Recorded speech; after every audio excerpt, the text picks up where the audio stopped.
I mean, a museum is not like any other kind of building. It's not an office building. It's not a typical environment in any way. And I think, really understanding sort of what's important within the museum, and especially if it's a collections-based museum where there are either art objects or artifacts involved, because it's really, the safety and the movement and the protection of those collections that drives the success of the whole project, right? I mean, you can't just, I guess, unless you're building it from scratch and the collections aren't in there yet, then maybe you've got a little more leeway. But most projects aren't like that. Most of them are going to be maybe renovating and expanding, but you're dealing with an operating facility and, an institution that are the caretakers of that collection.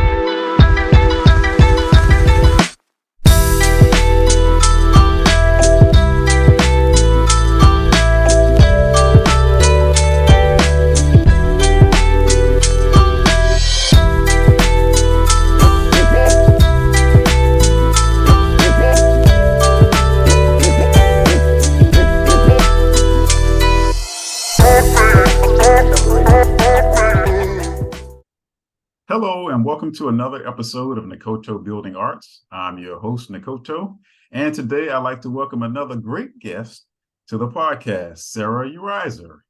Sara is a construction program director, project manager with a wealth of experience gained from a diversified background. Over the course of her career, she has engaged in a wide array of project program activities with notable strengths in leading teams, planning strategy, managing relationships, and developing new business. The scope of her experience gives her strategic insights and unique perspectives into the complexities of capital, museum, and cultural projects. And yes, they are complex. I can attest to that. This includes a deep knowledge of museum building requirements, including a strong understanding of environment, materials, and guest user experience.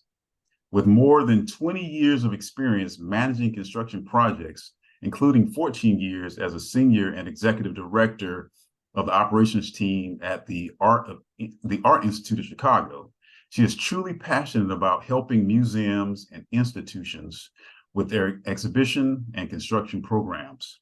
It gives me great pleasure to welcome to the Building Arts Podcast, Sara Urizar. How are you, Sara, today? I'm good. Thank you so much for that very kind introduction. So great to be here.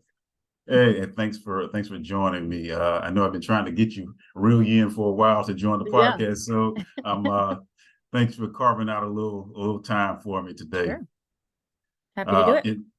Great. So I first met you. It was in Omaha, Nebraska, is when I first came across you. With we're both working on the project, the Joslyn Arts Museum renovation and expansion. Yeah. Subsequently, the Arkansas Arts Museum in Arkansas, Little Rock, Arkansas. Yeah. With Studio Gang, and then the Alamo Museum. The first iteration, I believe, of that whole project. Yeah. So we've sort of together worked our way across the central United States. Yeah. And then I guess last time I saw you at the Building Museums Conference in Atlanta. Yeah. So we had our experience there, especially at the World of Coke. Remember? Yeah. Remember visiting the World of Coke and just that story of how we said, "Oh, let's visit." I think you, and Alex from the other company, and we went up there and we had our bags with her because we were getting out. Right. Of course, there was going to be a bag check. Of course, there was. Photo. So no, you can't bring those in here. So we had to separate it out. So I said, okay, I'll go in first and you go in second. So you're like, oh, you go ahead in. And you said you'll wait out there, and you kept our luggage, and man, it was a time. And so I went inside, and I thought I was going to be able to just go right in and come right out because it was cold outside. I think it was in the 60s or 50s. I can't remember. It was cold for Atlanta for sure. I remember that. Yeah. And then I got stuck into this World of Coke history lesson, and I couldn't couldn't get out of the room. Like, oh, can I just leave? So I just want to walk through and see the building, but no, but Yeah. yeah. So it was quite an experience, but that was great. Always good to see you. Always good to see you. Yeah. So just to start out, I'm just going to go through some questions just to find out more about you. So Sure. as far as your background, let's start from the beginning. Where are you from and where are you now, living Yeah, now? great. Well, I grew up in Western Michigan, so in a Okay. town called Muskegon. I don't know if you're familiar, but we have to do the hand map, in this Okay. area of Michigan. And some of my family's still there. I grew up most of my life there, and then I went to college in Ann Arbor across the state. Go Okay. Blue, University of Michigan. Yeah, yeah, yeah. And Tom Brady. from Tom Brady. yeah, yeah, go Tom Brady. So after that, I lived near Ann Arbor for a few years and then moved to Chicago, where I have now been for about 25 years at this point. So I sort of feel like more like a Chicagoan than a Michigander at this point. And we live in the city on the north side with my husband. We have two children, 16-year-old, 12-year-old, and a very charming boxer dog Hey, who is also not here today for noise related reasons. But I appreciate yeah, that. yeah, Awesome. Awesome. Yeah. Yeah. So yeah, Chicago's a beautiful place. I really like going up there and visiting. yeah, Really for sure. nice architecture, especially was it Mm, Michigan Avenue and walking up yeah, along the there. Mag Yeah. Mile, as they call it. I mean, there's just so Yeah. many great neighborhoods here with sort of different characters of architecture. But yeah, it's a great Hmm. city. Yeah. Yeah. Okay. Okay. So just reading your bio, you had a 20 plus year journey in the museum cultural space. So kind of walk me through how did you it's always interesting to hear how people got into the cultural Yeah. arts space. But this whole podcast is about talking to people who are involved with the construction, design, or Hmm. management of either a performance space or cultural arts museum space. Yeah. And it's always interesting to hear how they got into it. So how did Yeah. you get involved with this? Well, in my case, it was literally by accident. It was not my intended path for sure. I was going to be an environmental lawyer. That was my plan. Oh, And it just so happened that the environmental engineering program at my college was part of the civil engineering program. So had a lot of overlap with civil study. And, but started in the environmental consulting field, working in Detroit area, working with clients like General Motors and, underground storage tank cleanups and things like that. Really interesting work. And then I moved to Chicago with that same company. And when I got here, I was doing more phase 1 site assessments and a little more sort of template type work, not quite as intriguing. So I, mm, through a recruiter, actually got a role with Cotter Consulting, which is an owner's rep construction mm, management company. okay. And that was my sort of first foray into, that piece of the work. And it was through Cotter that I was placed at the Art Institute when they were gearing up to build the Modern Wing project. So my first couple of years at the museum, I was a consultant and literally just working on moving things out of the way of the footprint of the Modern Wing. I barely stepped Mhm. foot in the museum proper for my first year and a half. But that Okay. turned into a role on the Modern Wing project, which turned into a full-time staff position and eventually leading the design and construction team. And as you said before, I was there about 14 years. So, Mhm. while I was there, we really got to do anything and everything that went beyond maintenance. It was the gallery projects, it was infrastructure renovations, HVAC, restaurants, restrooms, and eventually the exhibition program and everything was part of our department. So it was a little bit of everything. It was a huge campus. At one point, we even managed the School of the Art Institute building. Oh. So I had a little bit of higher ed thrown in there as well. So yeah, it was a great experience and unexpected Mhm. path for me. But I'm proud to be a museum person now. So Yeah, yeah, yeah. Okay. So with the Art Institute, yeah, just talking about that. So you spent 14 years there. yeah. Um and the roles did you switch roles or did the roles progress over that time? I did really. I mean, when I came in, I was first a consultant, then I was a project Okay. manager, senior PM, Mhm. eventually director of the department, and then Mhm. executive director of the design and construction team, which was really a a piece of the core operations team within the museum. So I was working pretty closely with the facilities management staff, and the other operating departments throughout. So those projects had to be what, in multi-million dollars worth of work Yeah, going on. yeah. Yes, Yeah, every year for sure. Yeah. So every it year. was, Yeah. and it was a little bit of a give and take always too, because we'd have a certain capital budget that needed to distribute across the campus. And then of course there's always the competing priorities of, what gets to come first. And Yeah. every, every department and every curator sort of wishing for their own project to go to the top of the heap. So. Yeah. Now, I'm not very familiar with all the Art Institute. I know it's right on Michigan Avenue, right? With It the is. is it two lions or something else? Yes, the two I know I'm lines. taking a Yep, picture that's in right. front of it. That's right. I That's have not it. been able to get a chance to go into it yet, but yeah. So the modern wing, is that the Renzo piano? It is. Yep. The Okay. Renzo piano. And it actually has a bridge that connects into Millennium Park, and Right. sort of near where the Frank Gehry band shell and all of Yes. that is. So it's a very sort of amazing architectural moment here in downtown Chicago, with the Gehry and piano structures. Yeah. So. Yeah. So okay, so how was it? How was the experience working with so many different architects? And I guess you had worked with those architects for the new wing and all the different smaller projects. Yeah, I mean the new wing really spawned a whole sort of restacking of the entire museum. So we had several other architects involved in that. Y Architecture, Kulipat Yantrasast, Vinci Hamp Architects, who sort of specialize in historic preservation and have done tons of work at the Art Institute over the years.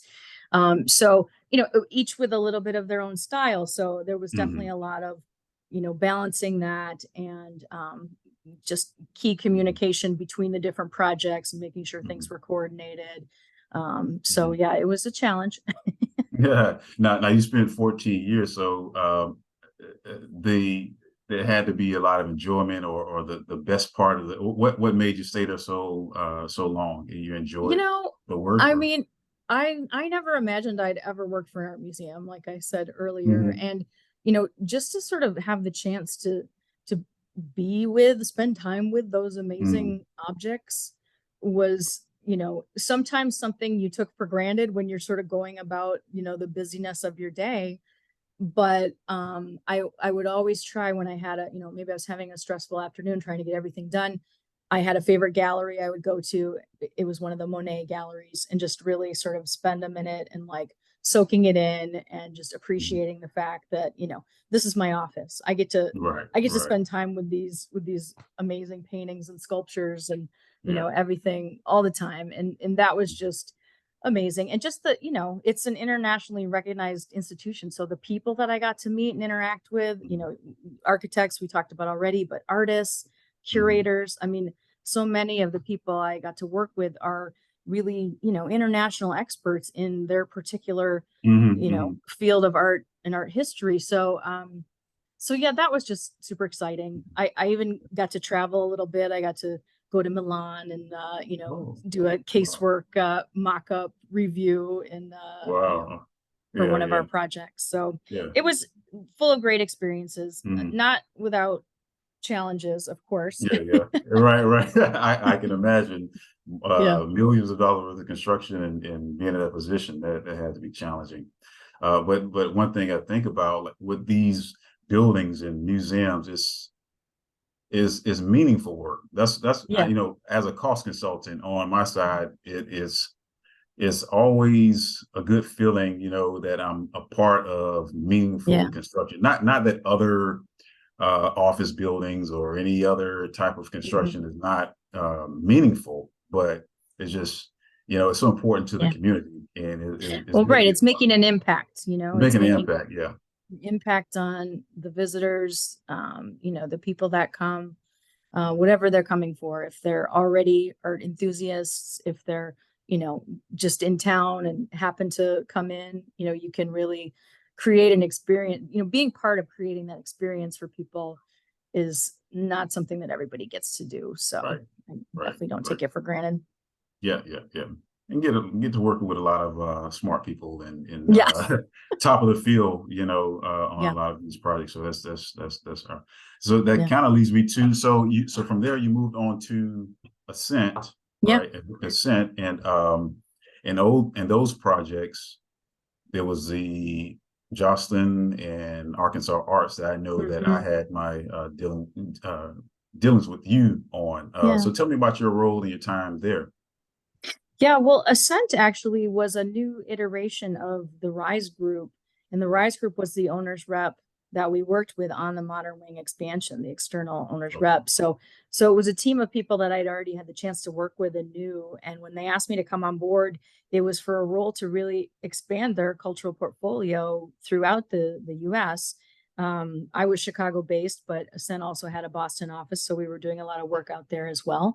So I was sort of leading the cultural growth for the company and also working hands-on on projects. And, for the examples you mentioned, the Joslin and the Arkansas MFA, we were really their project management team for pre-construction and then, into the construction phases. So, in that role, sort of working with the design team, which in the case of Arkansas MFA was Studio Gang, an amazing Right. experience to work with them as they completed the design activities for the project. We helped the museum onboard other specialty consultants that were required, like security and technology and branding. We worked on the negotiation of the construction manager's contract and just, really help them communicate to their board of directors and their building committee about the status of the project. So that was sort of the heart of the role as project manager on behalf of the owner for these museum projects. So that Now, was a bit of what I did in a sense. okay. And with excuse me, with the Arkansas Arts project that just recently opened, did you go to the Yeah. grand opening, by the way? No, I didn't Oh, get you to didn't make it. go, but it's Okay, definitely okay, on my to-do list to get down there. I've been anxiously looking at all the LinkedIn posts, that right, were right, people were putting up. So yeah, I got to get down there.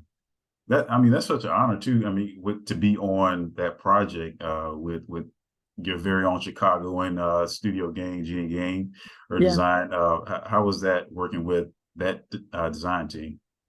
It was really great. I mean, Mm. Jeannie was, much more involved than I would have expected her to be based on I know how busy I know the firm is and everything that Right. she's doing. But just everyone from the team was so tuned Mm. in, and really, pretty down to earth for a Mm. firm that's grown so Right, right. quickly into such a sort of world renowned presence. But Mm. really, understanding the client and Mm. keeping their feet on the ground in terms of working within budget rules and things like that. Mm. So it was a great experience working with them for sure. Yeah. Now, did you get hired through Deborah Frieden? Yeah, yeah, Okay, yep, yeah. My friend Deborah Frieden. So she's been on the podcast already. So yeah. yeah. So how was that experience? Was it a presentation? How did you get hired for the It was I believe that she worked with the museum to do an RFP, okay. and so was part of the selection team with the museum. So I think actually for the Arkansas example, Ascent was awarded that job just before I came to the company. So I wasn't actually part of that interview process. Okay. But I know she also worked with onboarding us at the Joslin, and that's sort of how it Mm. happened, where she had made some recommendations to the museum, help Mm. them with the RFP and shortlist and interviews, and then sort of do a handoff Mm. when we came on board. So Okay. And then you also started the Jocelyn, where I met you when you started off yeah, the Jocelyn project in Omaha, Nebraska, which is under construction, snow weather. yeah, So that anxious to see that get yeah, me finished too. and built. Really wonderful. Hmm. So yeah. So from there you moved. You're now the pre-construction executive cultural leader of Gilbane. So you're Yeah. now on the. How does it feel to be a contractor? So you I'm move gonna be honest, sides. You it switch was sides. sort of hard to wrap my head around that. Like, can I do this? I've always been the O in the OAC, and now I'm gonna be Right, the right, C. Yeah, right. so it's very different. But I love it. I mean, it's a combined role. I'm part of the pre-construction team working hands-on with clients on pre-construction phase of projects, but I'm also the Midwest cultural lead as part of our what Gilbane calls our Center of Excellence for Cultural Projects. So Gilbane has already done an extensive amount of cultural work in museums and performing arts. And I'm really tasked with growing that business unit in the Midwest and also plugging in as a resource to our teams across the country because Gilbane is national, well, and international, in fact, but doing cultural work nationally. And so I sort of consult and plug into our other teams on projects, in different regions where I can, just based on the relationships that I have with some of the design partners and engineering partners that, sort of pop up again and again on these very prominent museum and performing arts projects. So. Okay, that's one of the questions I wanted to ask. Is it only museums, or are you also involved with any performing arts projects as well? Yeah, definitely performing arts. Okay. In fact, we just started a new project here in Chicago, or we're gearing up to start with a theater company in the greater Grand Crossing neighborhood, which is sort of south side of Chicago. And it's a theater company that celebrates Black theater through performance and education to their community. So we're, just kicking that off. It's a smaller organization. So, renovation and addition combined. But we're really excited to be their community partner and help them sort of navigate the challenges of a grant funded, community project that, is really going to really change their sort of change the face of that area and just give not only the theater experience, but really a community center for people to go and, experience what they're doing. Yeah. There's been a thing where, in the performing arts space where the buildings are so unique and so challenging to build that sometimes contractors will do one and don't want to do another one. But I guess Gilbane is one of those, billion-dollar companies, so they have resources to we keep going back for more. Keep going back for more. So no, but cultural can be defined in many different ways in many companies, but we also would include, zoos and botanic gardens and even libraries, sort of buildings that have a cultural impact, I guess, if you think about it that way. And that, that definition is definitely a lot broader than just museums. So in your position there, you're building relationships in order to build, I guess, business develop, build more, get more projects and so forth. Yeah, for sure. Sort of, building on relationships I already had, creating new ones where I can, building up our team here in the Midwest in terms of having people in-house at Gilbane that do have that experience of working on performing arts and cultural sector projects. And I'm also getting involved in other pieces of Gilbane, their, employee resource group for women. I'm leading now the Midwest chapter of that. And, just sort of plugging into other sectors of work where I can. I do have some higher ed experience as well, which is really big for Gilbane in the Midwest too. So yeah, sort of a little bit of everything. I guess that's good because you have a good background, a great background on a lot of fronts that you can plug in there and be a benefit to the company. So that's great. So you just mentioned the women organization at Gilbane. Now, I see you on LinkedIn a lot of times, the Professional Women in Construction Network, that you're very active in it. Tell me more about that whole organization. Well, we might need another separate episode to really fully cover it, but I'll do my best to be concise. Yeah, no, I'm one of the founding board members of the Chicago chapter of Professional Women in Construction. It's an organization that existed on the East Coast, I think, since the 80s in New York and Philadelphia, New Jersey, but there had not been any Midwest presence until 2021 when 12 of us got together and incorporated and became the founding board and, sort of had a vision that we hopefully could each, bring a few people in the first, half year and sort of get some momentum.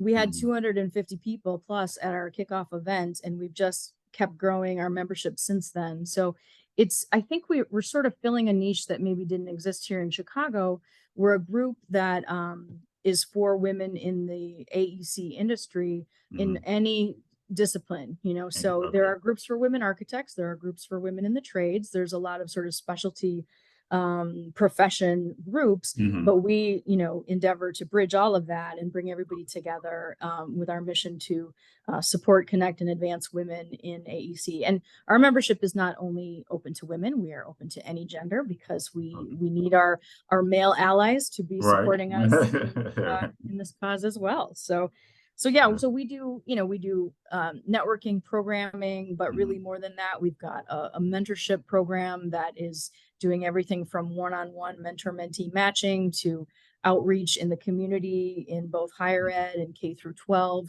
meeting with students and talking to them about what these careers in architecture, engineering, and construction might look like, and just letting them know that these things exist. We're also doing a lot of work with other partner organizations like Architina, for example, which is a group of Latina women architects whose mission is to raise the 1%. There's only about 1% of all licensed architects that are Latina women right now.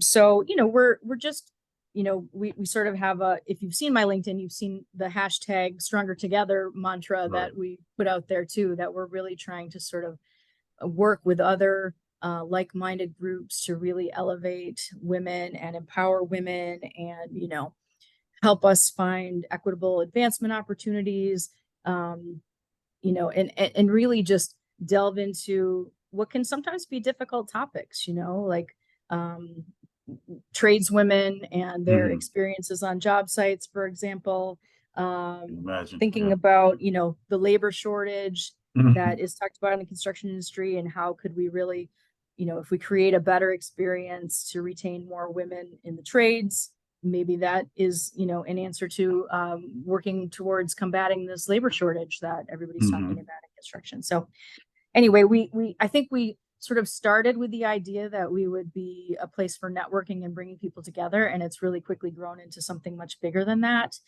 with the mentorship and DEI work that we're doing. So it's pretty exciting.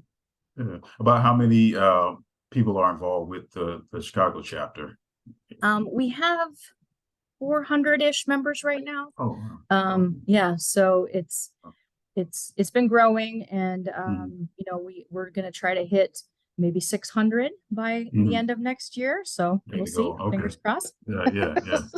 And that's good too. You mentioned about the labor shortages and being able to tap into the younger generation and let them see what the possibilities. Right. I think that's awesome. That's awesome. Yeah. What did they say? If you can't see it, you can't be it. Is that something like that? Yeah. And on my end too, that's kind of one of the things that I wanted to be able to see other African Americans in even in the museum cultural space, as far as the construction side. I don't see it often, but hopefully that can be encouraged and expand into that. Area. So it's for awesome. Sure. So that's great. So I have a segment in here, Ask the Experts. So ask you're one of the experts. So I just wanted to ask one question, and so from your experience, what are one or two keys of a successfully managed museum construction project? Great question. Yeah. I mean, I think I'd put at the top of that list really just understanding your stakeholders and your environment. I mean, a museum is not like any other kind of building. It's not an office building. It's not a typical environment in any way. And I think, really understanding sort of what's important within the museum, and especially if it's a collections-based museum where there are either art objects or artifacts involved, because it's really, the safety and the movement and the protection of those collections that drives the success of the whole project, right? I mean, you can't just, I guess, unless you're building it from scratch and the collections aren't in there yet, then maybe you've got a little more leeway, but most projects aren't like that. Most of them are going to be renovating and expanding, but you're dealing with an operating facility and, an institution that are the caretakers of of that collection, whatever it may be. And so that really has to be forefront in the planning, considered during design, considered during execution for sure. And I think that's maybe what I'd put as sort of the top thing for a successful museum project. I think if I had to give a second, I would say communication, and this is probably for any project, not just a museum project, but really being able to be flexible and adapt your communication for your audience. Because, as a manager of a museum project, you might be in one moment working with a tradesperson and trying to sort of navigate a field condition. And then in the next moment, you might be with the board of directors trying to give a high level summary of the financial status and health of the project. So you really have to sort of be able to, move through that spectrum of adapting your communication to the audience and really making sure that you're communicating the message that particular audience needs to hear. Great advice. And communication is the key. Is there, in your professional organization, the Professional Women's Construction Network, is there opportunity to learn any of those? We've talked about that. So we've been having some panel discussions that have been sort of more topically focused. And what we'd like to do next year is to work in more professional development focused events and really starting to give some really practical sort of even hands-on training to our members about things like how to communicate, how to advocate for yourself. We were talking just specifically recently at the board about, having some sort of workshop for women to learn more and get more confident in advocating for ourselves in terms of getting a promotion or asking for the salary that we think we're worth, because I think women tend to not be as, expressive in those types of negotiations. So, so yeah, it's definitely something we want to get into. It's in our plan. Awesome. There's a couple more questions here. What do you see as the future of museums? And it's kind of a wide open question when I ask it. So it's like, what do you see as the future of museums? I see a lot, from my end as a cost consultant, we are seeing more being planned or thought of or renovated or new builds. So what are you seeing? What I think I'm seeing is this really desire and push for more and more flexibility, and really thinking about the museum as a community space more than ever. Not sort of a repository for the collection where people can come if they want to, but a community gathering space that provides an experience for the visitor. And part of that experience is looking at the collection or experiencing the narrative if it's not a collection-based museum. But part of that might also be just having a safe place to be in the community, or bringing your family for a meal or a cup of coffee, or experiencing a performing arts event within some other type of museum. So I think, just that flexibility and being able to engage with the community in different ways is what's driving maybe different ways of thinking about the design of both new projects and renovation projects. So for sure. And I think also, sort of back to what you were commenting on a little bit earlier, the whole inclusion, diversity, social justice aspect of it, I think is, every year getting more and more prevalent within the museum culture. I think a lot in collection-based museums, because there are these, difficult conversations sometimes happening about where, where did these objects come from, and who's telling the stories about them? Are the people that should be telling the stories actually involved in telling those stories? So I think, there's the collections and the narrative piece, but there's also just, thinking about the employees and the culture and, equity and inclusion, and incorporating that into how the museum is being run. I think that wave is going to continue to grow and build momentum. And I really feel like we're going to keep seeing positive change there. That's great. Yeah. I like what you said about the community, like a community. I've heard it described. They not only want you to engage with the artifacts or the exhibits, but engage with one another. So Yeah. the people talking to one another and talking about what they're seeing Hmm. and experiencing. So that's Yeah, for awesome. sure. Yeah. What now? How did the COVID? I know when COVID came through, it Yeah. sort of stop people from going into the building, and they, Yeah. I guess, start implementing more technology to see exhibits on the videos and Yeah. computers. What was your thoughts on that?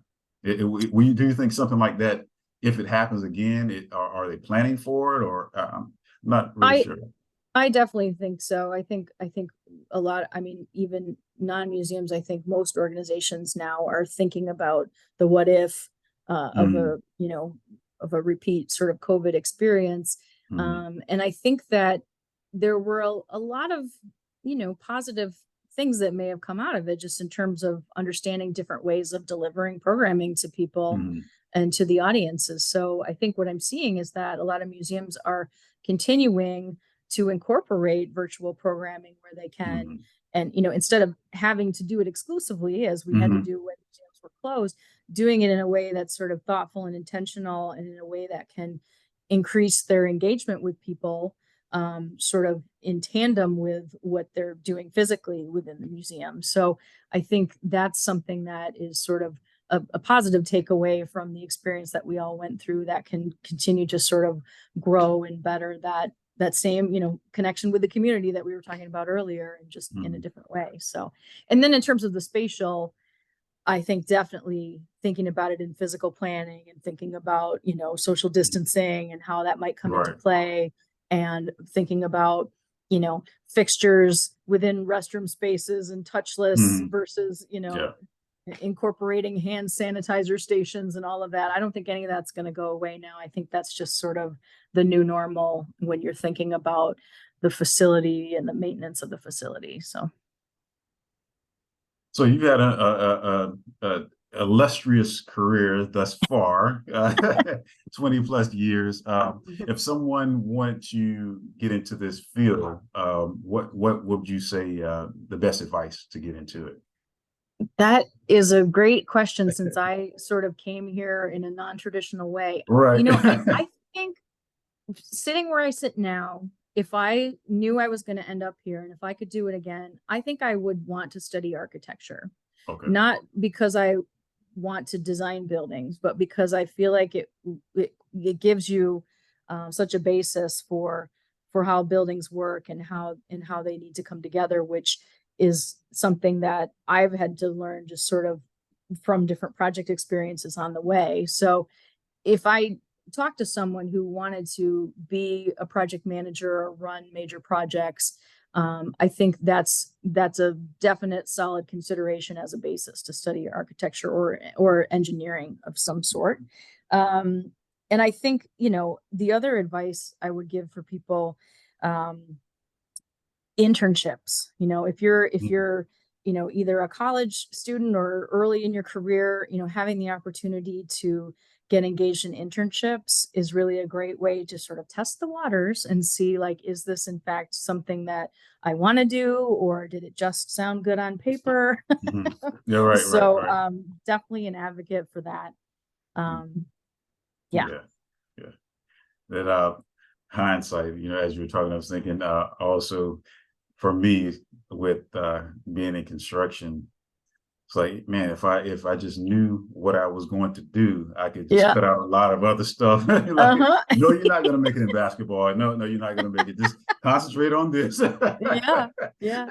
Be But much none of further us can along. predict the future. Exactly, exactly. Yeah. So, the final question. What's next for you?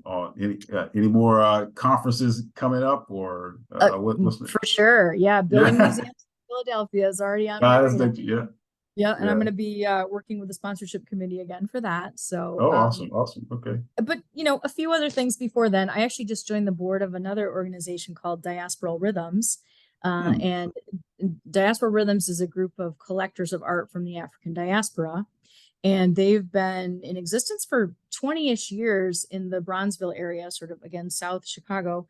And they have sort of thrived based on doing these home tours where they actually open their homes and have people come in and see their collections of these amazing art Oh, okay. pieces. Oh, that's And nice. they've also done educational outreach programs. They support local artists, all these things that have been happening. Well, they want to try to build a home of our own. So through some connections, I got matched with them as a potential board member because of my experience with building museums.